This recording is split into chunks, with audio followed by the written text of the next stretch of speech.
Solène. Alors, si vous croisez Solène et qu'elle porte plusieurs chemises l'une sur l'autre, c'est normal, elle les collectionne. Donc, Solène va nous parler de son travail à Aglaé.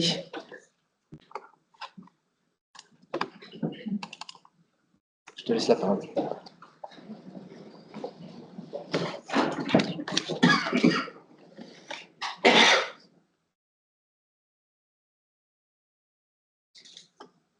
Bonjour à tous, donc je m'appelle Solène Jaoui, je suis actuellement en M2 en chimie à Sorbonne Université et aujourd'hui je vais vous présenter le travail que j'ai fait dans le cadre de mon stage dont le sujet est l'utilisation des réseaux neuronaux artificiels pour le traitement de spectres RBS d'objets patrimoniaux à New Aglaé.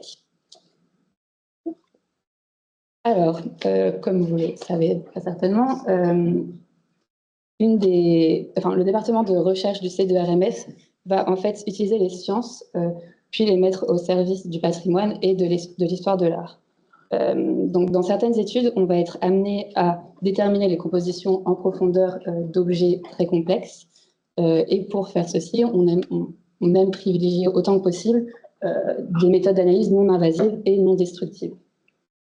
Donc, moi, je travaille dans le groupe Aglaé+, et Aglaé va mettre à disposition des instruments pour faire ce type d'analyse. Parmi ces instruments, on a New Aglaé, qui va être, qui est l'accélérateur Grand Louvre d'analyse élémentaire. Il va nous permettre en fait de faire des analyses par faisceau d'ion.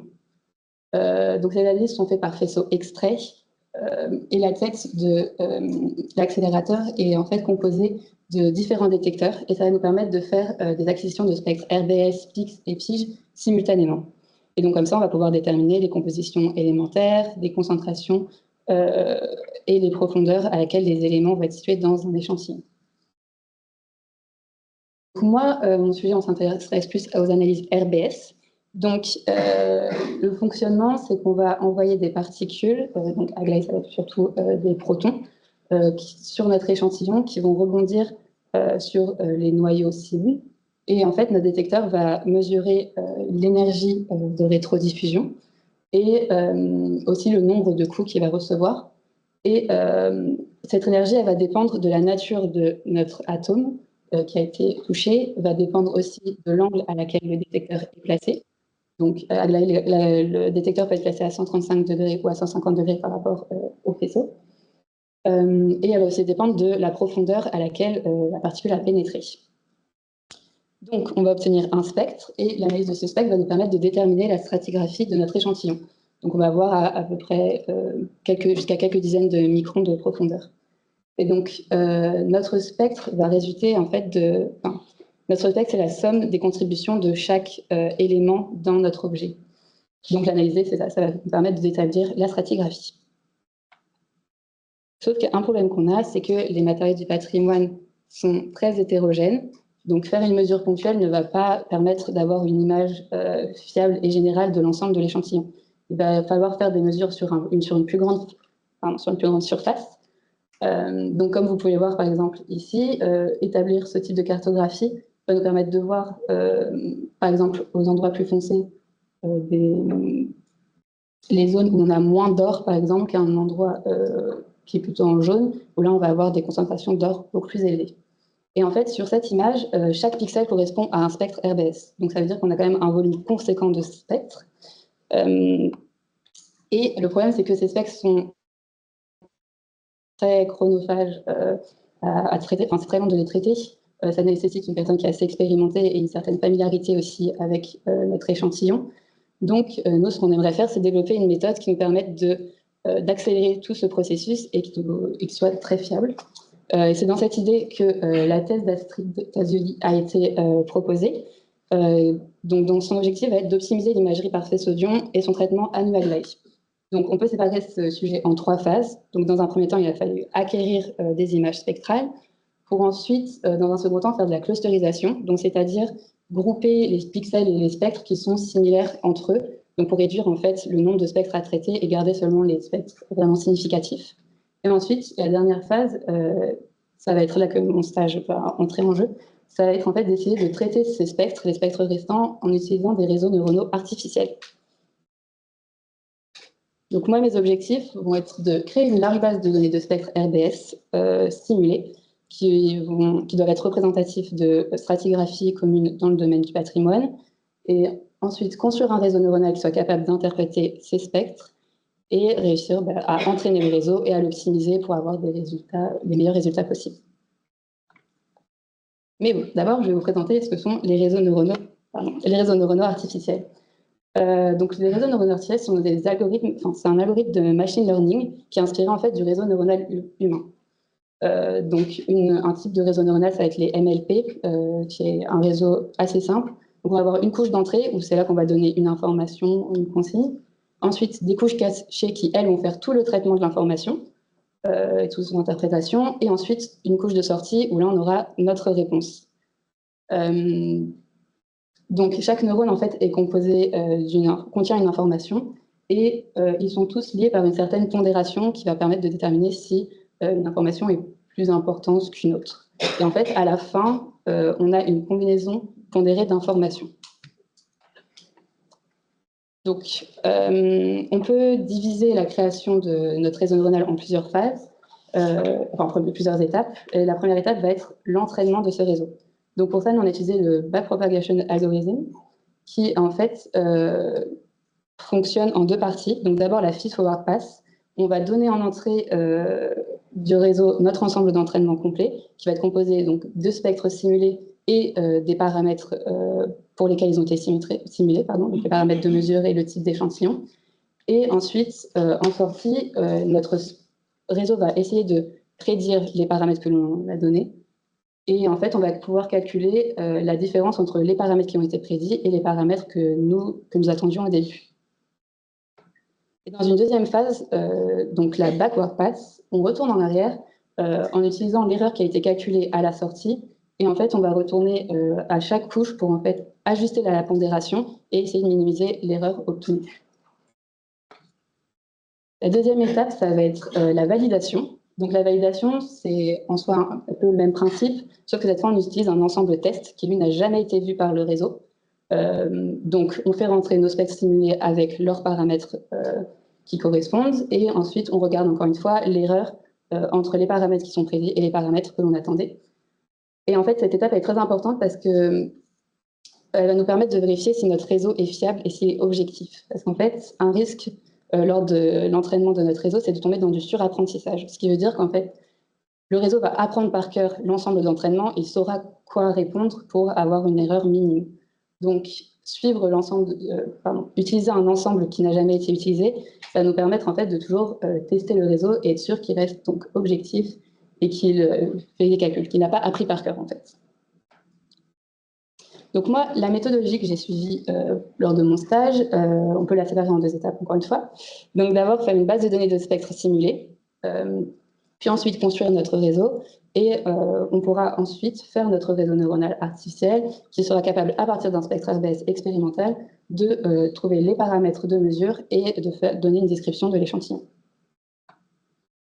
Donc pour la partie spectre simulé. Donc dans un premier temps, il a fallu déterminer les différents paramètres à faire varier d'un spectre à l'autre. Donc on a fait varier les conditions de mesure et le type d'échantillon. Donc nous, on s'est concentré d'abord sur des feuilles d'or sur différents substrats. Pour les conditions de mesure, les différentes gammes de variations étaient choisies selon des choses qui ont déjà été observées à Aglaé. On peut séparer, donc il y a les paramètres de faisceau qui vont être changés et aussi les paramètres qui dépendent du détecteur, car comme j'ai dit, on a deux détecteurs à Aglaé.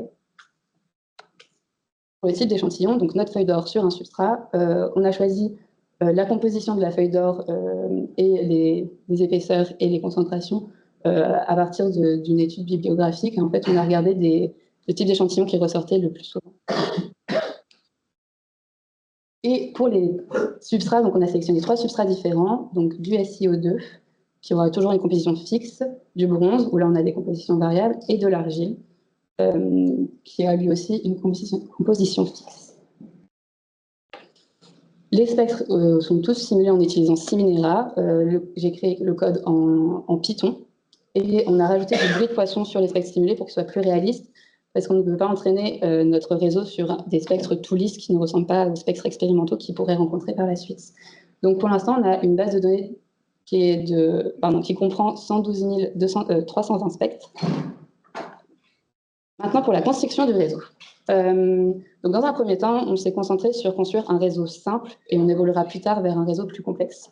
Donc, pour l'instant, on se concentre juste sur un substrat SiO2 avec des mesures faites avec un détecteur à 135 degrés.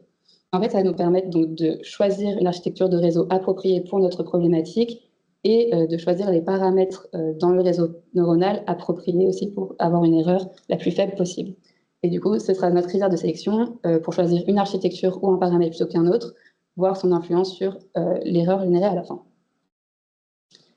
Donc, pour la partie construction, on a une partie construction de réseau et une partie apprentissage. On a commencé par la construction du réseau. La première étape, qui était au final une des plus importantes, c'était la normalisation. Donc, on normalise l'ensemble d'entraînement et l'ensemble de validation, parce qu'on a des échelles très différentes d'une donnée à l'autre. Et c'est très important pour obtenir des valeurs cohérentes, parce que par exemple, sans normalisation, on pourrait avoir des erreurs à 10 puissance 19, par exemple, et en mettant la normalisation, on descendait à 10 moins 2. Donc c'est quand même très significatif comme différence. Ensuite, on a testé différentes architectures, donc c'est-à-dire différents nombres de couches et à chaque fois différents nombres de neurones dans celle-ci, pour choisir cette structure.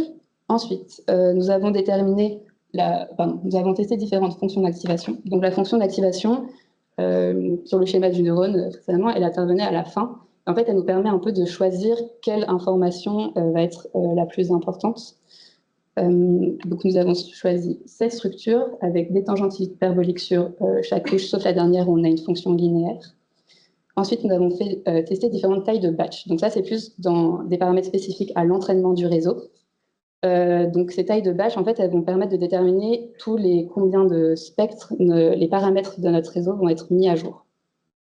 Nous, c'est la valeur de 64 qui nous arrangeait, ce qui est bien parce qu'elle est aussi un peu plus rapide. Ensuite, nous avons testé différents learning rates. Donc, le learning rate, ça va nous permettre de cadrer l'apprentissage, c'est-à-dire de déterminer à quel point on garde de l'apprentissage de l'itération précédente. Voilà. Et ensuite, nous avons testé différents nombres d'époques. Donc, le nombre d'époques, ça va être le nombre de fois que notre ensemble d'entraînement complet va passer à travers notre réseau. Donc, c'est aussi un paramètre important parce qu'un nombre trop faible va faire qu'on va arrêter l'apprentissage potentiellement trop tôt, donc avant que notre réseau ait fini d'apprendre, alors qu'un nombre trop élevé peut faire qu'on va tomber dans du surapprentissage et donc donner le temps au réseau d'apprendre l'ensemble d'entraînement par cœur. Et nous, c'est la valeur intermédiaire, du coup, de 80 qui nous convenait. Donc, pour notre base de données de spectres, comme je l'ai dit précédemment, nous avons réussi à simuler 112 320 spectres de feuilles d'or sur différents substrats, sachant que ce nombre peut varier très facilement en changeant certains paramètres de mesure ou d'échantillon. Donc là, vous pouvez voir 3 spectres différents de la même feuille d'or mesurée avec les mêmes paramètres. Ensuite, pour notre réseau neuronal, donc notre réseau neuronal créé est utilisé exclusivement pour l'instant pour de l'or sur du SiO2 et des mesures faites à 135 degrés. Donc, vous pouvez voir ici un exemple de prédiction faite sur l'ensemble de validation. On voit que nos valeurs sont assez cohérentes et se rapprochent pour la plus grande partie des valeurs attendues. Et aussi, ce que vous pouvez voir avec ce graphique, c'est que l'entraînement se fait bien. On n'a pas du tout de surapprentissage. L'évolution de l'erreur sur l'ensemble d'entraînement et l'ensemble de la validation se suit. Donc, pour où nous en sommes, nous avons réussi à créer une large base de données de spectres RBS. Nous avons réussi à construire notre réseau neuronal et il est capable d'interpréter des spectres. Nous avons réussi à entraîner le réseau aussi, mais il nous reste encore quelques tâches à faire, notamment optimiser le réseau actuel pour toujours minimiser l'erreur. Et ensuite, nous souhaitons élargir le domaine d'application du réseau neuronal. Donc déjà, qu'il soit capable d'interpréter des mesures faites à 150 degrés, mais aussi tester une plus grande gamme de spectres sur différents types d'échantillons. Voilà, merci.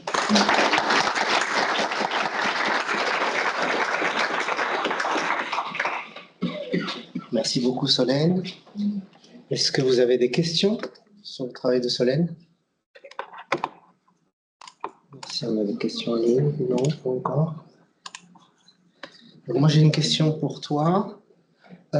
Concernant les échantillons que tu as simulés, comment vous avez choisi les substrats? Est-ce que ça correspond à des cas réels qu'on rencontre dans le patrimoine?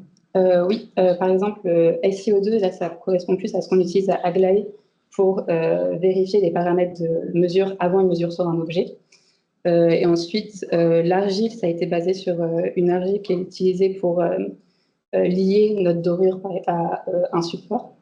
Et le bronze, pour des statues qui peuvent avoir des dorures dessus. D'accord. Donc à terme, on imagine qu'on pourrait continuer à l'entraîner avec d'autres types de systèmes qui correspondent à d'autres types d'objets du patrimoine. Ce serait l'objectif, que ce soit pour un nombre d'échantillons vraiment un type d'échantillon vraiment très large. Et est-ce qu'à terme, il y a l'intention d'ensuite tester cette machine learning, cet outil sur des échantillons de référence qui pourraient être développés avec le département restauration, par exemple? Est-ce que ça pourrait être quelque chose d'intéressant aussi? Le faire sur des échantillons réels? Des échantillons réels, oui. On a commencé déjà à le faire pour voir toujours la fiabilité de notre réseau. Et on a des résultats qui sont assez satisfaisants, qui suivent ce qu'on avait sur notre ensemble de validation. OK. Ouais. Et dans ce cas-là, tu dois dire quand même à ton système le type d'échantillon que tu as, ou tu n'as pas besoin de connaître le substrat, par exemple? Il peut le deviner lui-même? Du coup, ce serait l'objectif sur notre réseau une fois qu'il sera plus développé. C'est vrai que juste donner notre spectre et qu'il sache tout de suite ce à quoi ça correspond. D'accord. Est-ce qu'on a des questions dans la salle? Oui. Je n'ai peut-être pas très bien compris tout à l'heure, mais tu es actuellement dans quel master? En chimie, à Sorbonne Université. Du coup, tu avais fait du réseau avant ou c'est vraiment une totale découverte? Parce qu'en chimie, en général, c'est peu commun de faire du réseau, du deep learning, ce genre de pratique. Alors, je répète la question. La question, c'est est-ce que j'avais déjà fait avant du réseau, du deep learning, tout ça, sachant que je suis étudiante en chimie? La réponse est non. En fait, dans mes stages précédents, j'avais plutôt fait de la chimie théorique, donc j'avais déjà j'avais des bases et je savais déjà coder et tout ça. Et du coup, dans le réseau neuronal, ça a aussi vraiment été un peu une découverte. Super. Pas d'autres questions? Je regarde en ligne. Dernière fois? Non. Donc, on remercie à nouveau. Merci,